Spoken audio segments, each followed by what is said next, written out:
이 시간 하나님 말씀을, 이 본문 말씀을 중심으로 우리가 용서해야 하는 이유, 이런 제목으로 말씀을 전하도록 하겠습니다. 여러분, 이 시간 우리 옆에 분들과 이렇게 한번 인사하도록 하겠습니다. 사랑합니다. 축복합니다. 여러분, 다시 한번 진심을 담아서 제가 잘 섬기겠습니다. 네, 자, 집에 이제 중학생 아이가 하나가 있습니다. 저희 집 이야기가 아닙니다. 네, 아이가 학교에서 이제 성적을 딱 시험을 보고 성적표를 봤어요. 봤더니 생각했던 것보다 점수가 낮게 나온 거예요. 그래서 그 성적표를 받아보는 순간 고개는 숙여지고 눈물이 나와서 다음에는 더 열심히 해야 되겠다, 이런 결심을 하게 됐습니다. 그리고 이걸 자기만 보면 되는데 그 다음 누구를 줘야 돼요? 엄마에게 줘야 됩니다.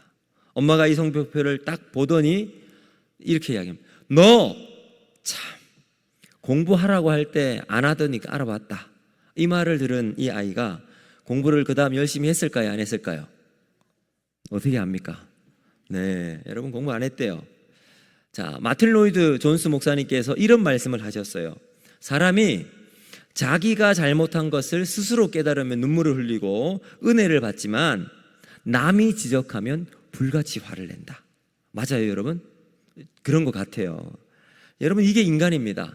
아이만 그럴까요? 아니에요. 어른도 마찬가지입니다. 똑같은 잘못인데 자기가 깨달을 때는, 그때는 뭔가 내 안에 변화가 일어나고 은혜를 받아요.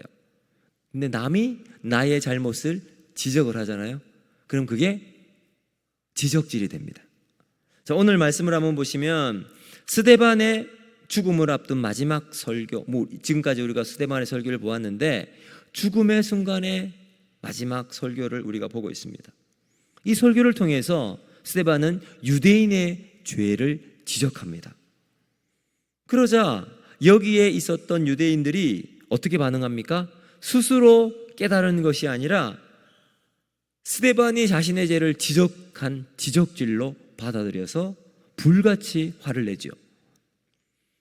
자, 사도행전에 보면 총 19편의 설교가 나옵니다. 그 중에 8개가 베드로의 설교고요, 9개가 바울의 설교입니다.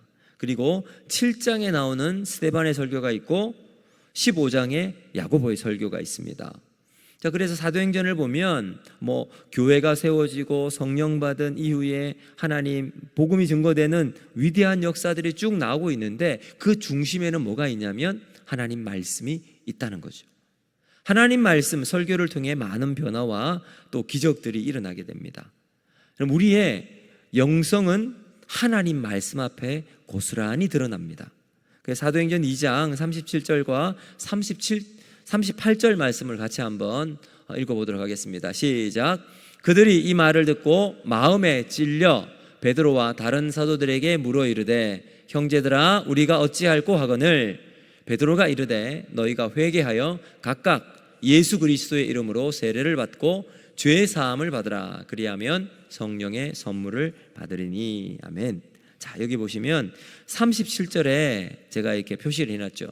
그들이 베드로의 이야기를 듣고 말을 듣고 어떻게 했다? 마음이 찔려 있어요. 찔려. 이때 성경 헬라어에서 첫 번째 딱 한 번 쓰였던 카타나소라는 단어를 여기 사용합니다.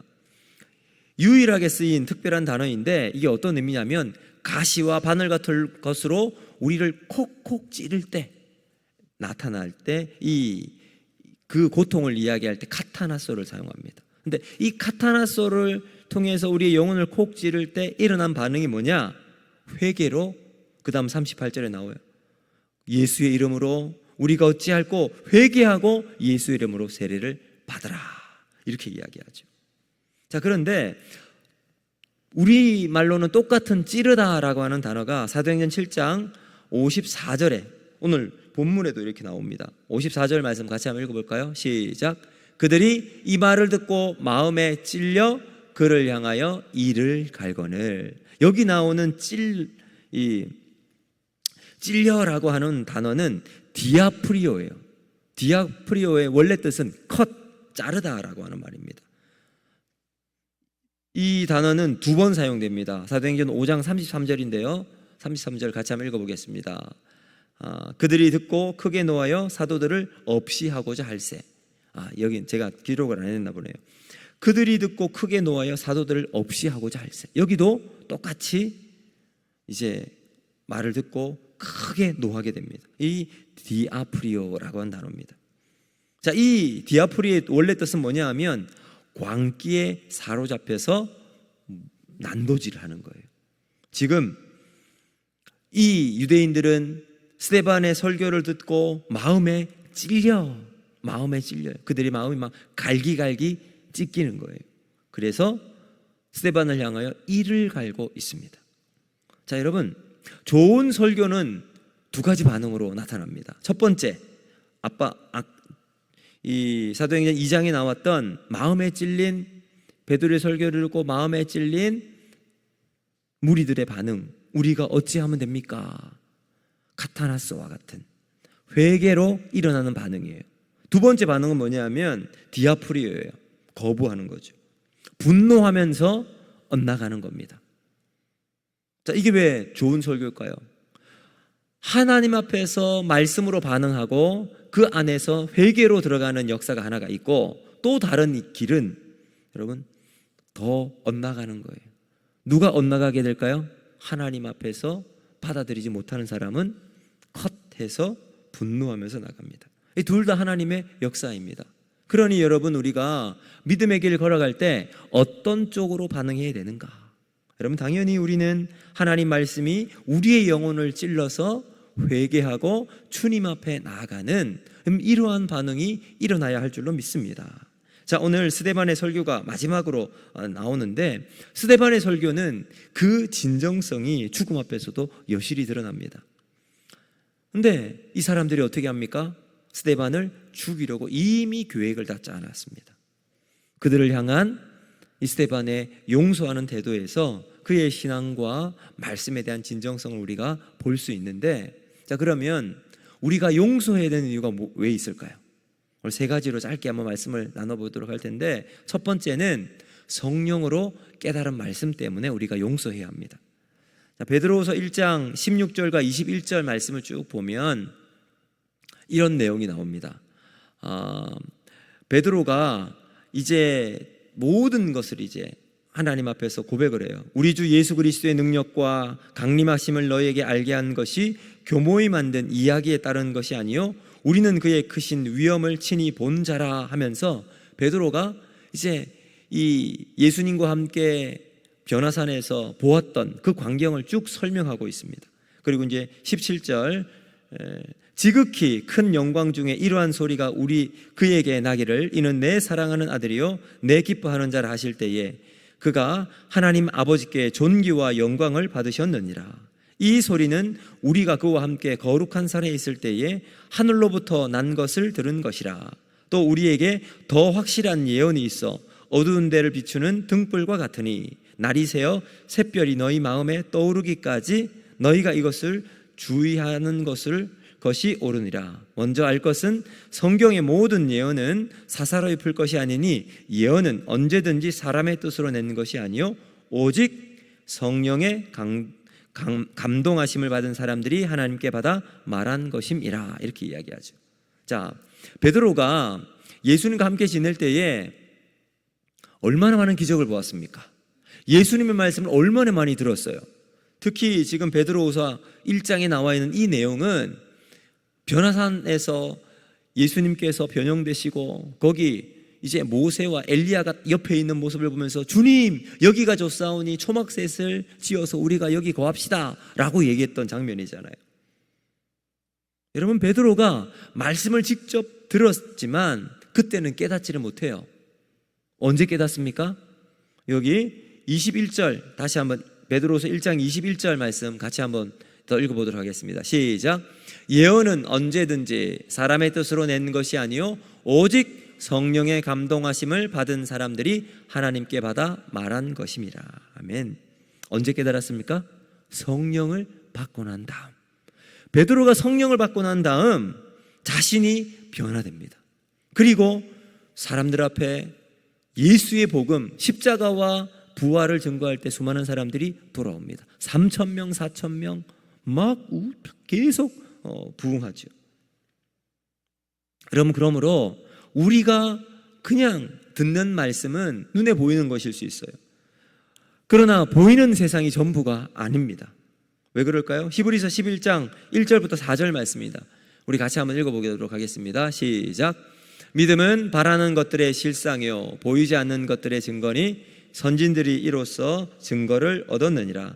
믿음으로 모든 세계가 하나님의 말씀으로 지어진 줄을 우리가 아나니 보이는 것은 나타난 것으로 말미암아 된 것이 아니니라. 믿음으로 아벨은 가인보다 더 나은 제사를 하나님께 드림으로 의로운 자라 하시는 증거를 얻었으니 하나님이 그 예물에 대하여 증언하심이라. 그가 죽었으나 그 믿음으로 지금도 말하느니라. 아멘. 자, 여러분, 말씀이 성령의 역사로 보이지 않는 세계에 대한 눈을 열어주실 때 우리는 모든 것을 수용할 수가 있습니다. 말씀이 우리의 눈을 열게 합니다. 성령이 우리의 마음속에 말씀을 통해서 보이는 현상 너머에 역사하시는 하나님을 보게 만든다는 거죠. 그래서 우리는 주어진 환경과 어려움을 믿음으로 수용할 수 있게 되는 거죠. 예수님 뭐라고 말씀하십니까? 사랑하라. 사랑하라. 예수님, 형제를 몇 번이나 용서해야 됩니까? 베드로가 예수님께 물어보죠. 7번 하면 됩니까? 그래? 70번씩 7번씩 해라. 여러분, 예수님께서 사랑의 본을 직접 보여주십니다. 원수까지도 사랑하라고 말씀하시죠. 그 사랑의 실천을 어디서 보여주십니까? 십자가에 달려 돌아가신 예수님. 자신을 못 박은 인간에게 친히 예수님은 죽어주셨습니다. 스데반은 그 예수님을 본받고 자신을 죽이려고 달려드는 자들을 앞에서 예수님의 사랑을 흘려보내고 있습니다. 원수를 용서하고 포용하고 있는 스데반의 모습, 예수님을 닮은 모습입니다. 어떻게 그렇게 살아갈 수 있을까요? 성령이 그 마음에 감화감동했기 때문입니다. 여러분, 내 이성과 감정의 한계를 뚫고 성령이 역사하게 되면 이해되지 않는 것이 용서가 됩니다. 여러분, 정말 이해할 수 없는 그러한 환경 속에서 내가 용서가 일어나는 거죠. 받아들일 수 있게 된다는 거죠. 왜 그럴까요? 이 세상보다 더 큰 영적 세계가 우리 안에, 우리 바깥에 펼쳐지기 때문입니다. 여러분, 그래서 세상에서 일어나고 있는 이러한 모든 것들은 희시하게 여겨집니다. 그래서 더 원대한 하나님의 꿈이 내 안에 들어오게 되는 거죠.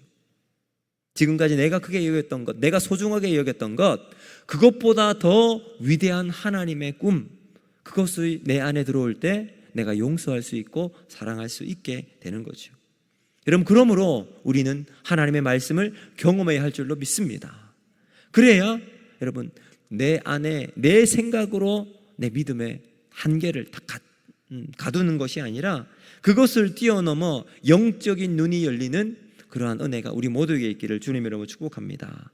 여러분, 지금은 작고하신 고 이여령 선생님께서 이런 책 제목도 쓰셨잖아요. 지성에서 영성으로. 여러분, 우리가 알고 있는 이 지성, 한계, 이 세상을 넘어서 영적인 세상을 바라보는 여러분, 그러한 우리의 삶이 되기를 주님의 이름으로 축복합니다. 또 두 번째, 우리가 왜 용서해야 할까요? 하나님의 역사에 대한 바른 이해 때문에 그렇습니다. 자, 여러분, 하나님의 일은 어떻게 일어나게 될까요?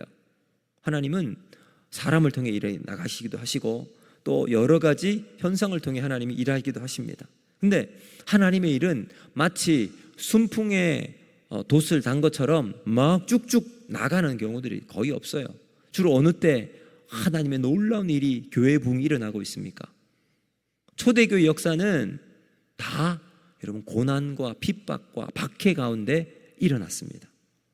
한국 교회도요, 이제 6.25가 일어나고 그 다음 일제치하 있을 때 놀라운 교회 부흥이 일어났어요.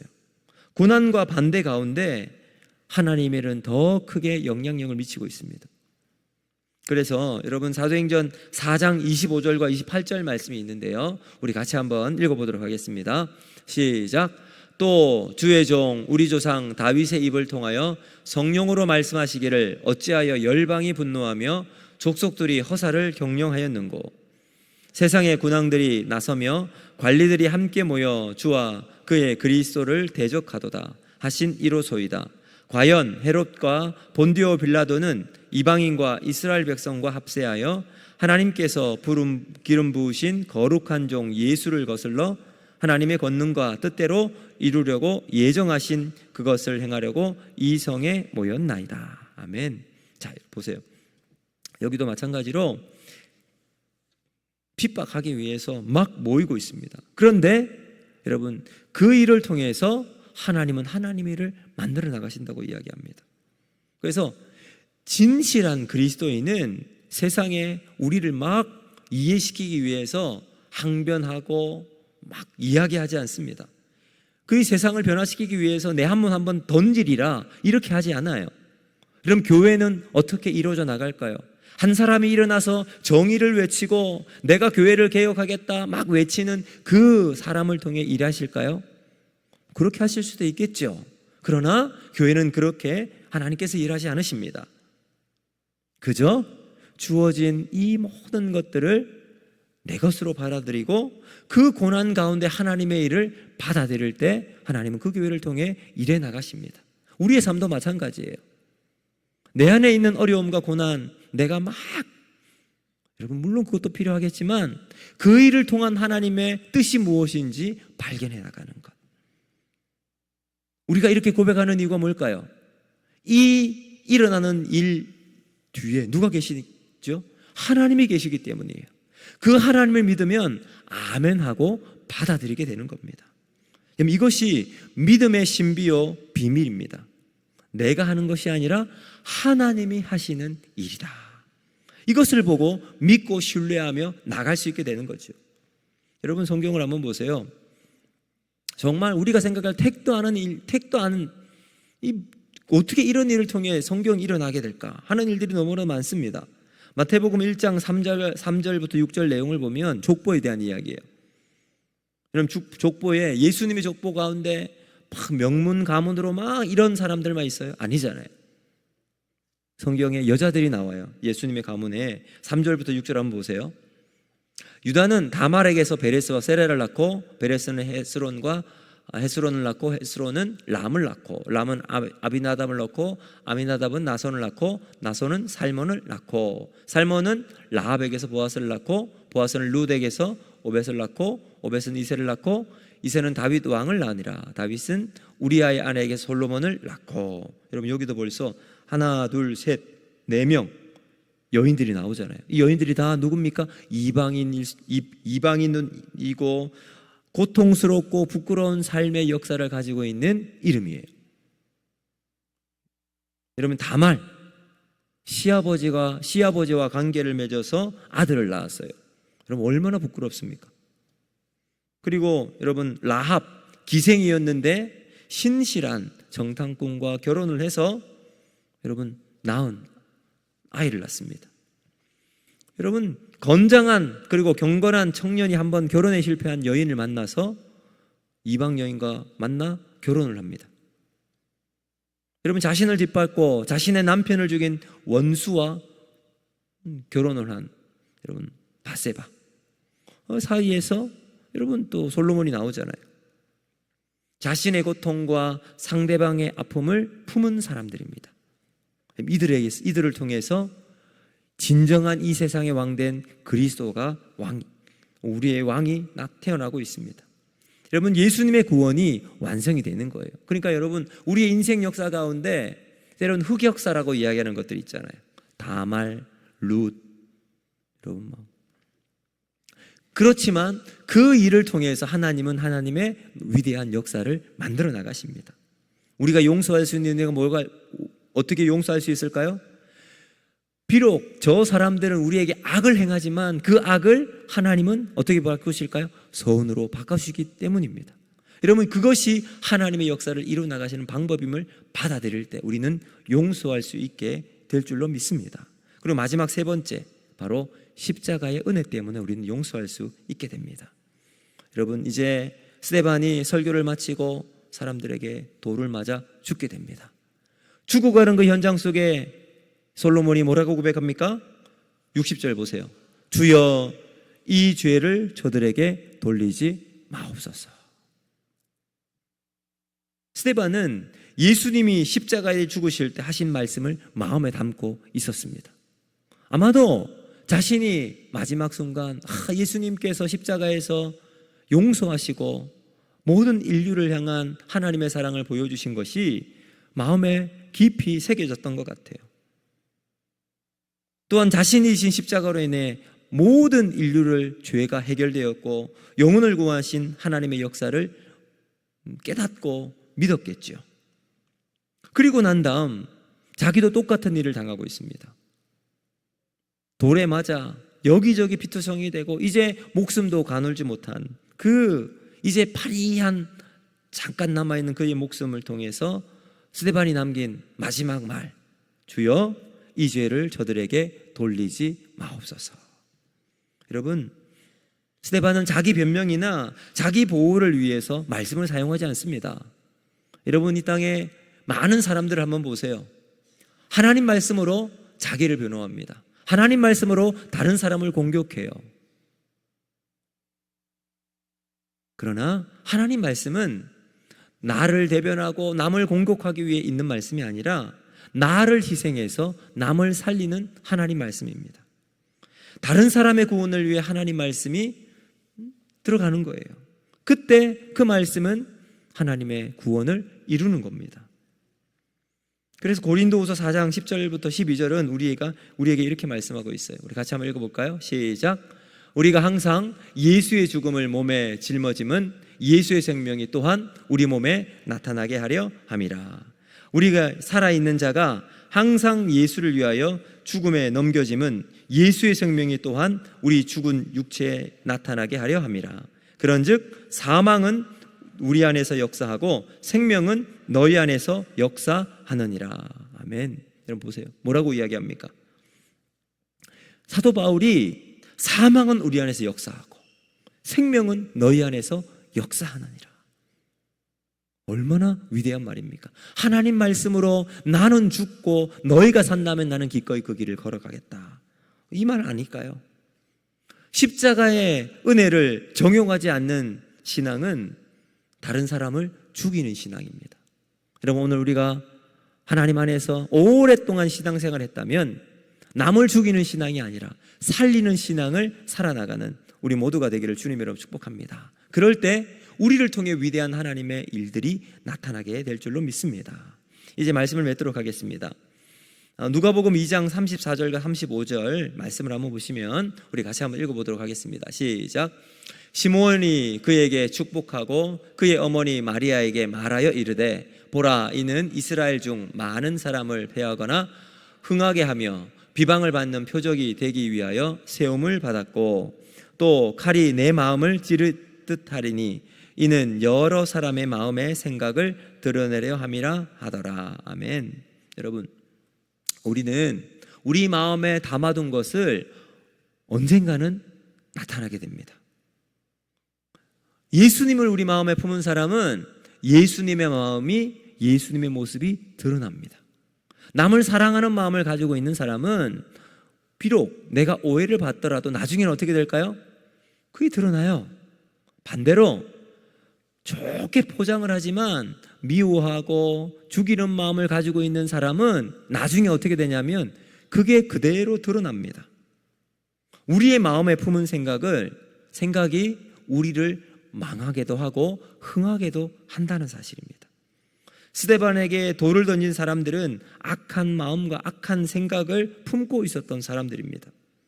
그래서 여러분, 우리 이제 51절 말씀을 보면 이렇게 이야기해요. 목이 곧고 마음과 귀로 귀에 할례를 받지 못한 사람들아, 너희도 너희 조상과 같이 항상 성령을 거스리는도다.